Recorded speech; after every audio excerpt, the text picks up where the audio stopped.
Ərəb ölkəsində İrana zərbə indirdi. Qətər Hərbi Hava Qüvvələri İrana zərbə indirib. Yeni Sabaha istinad edirəm.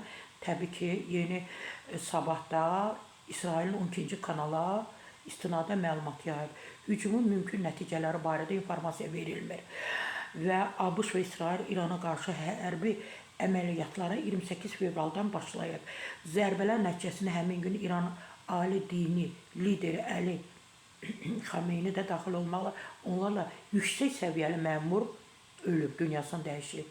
İran cavab olaraq Amerikanın, ABŞ-ın Körfəz ölkələrində yerləşən hərbi obyektlərini hədəf aldığı bildirilir. Buna baxmayaraq Ərəb ölkələrində mülki infrastrukturda da zərbələr endirilib. Xalq müharibə istəmir. Sadə insanlar müharibə istəmir. Hamı sakit yaşamaq istəyir.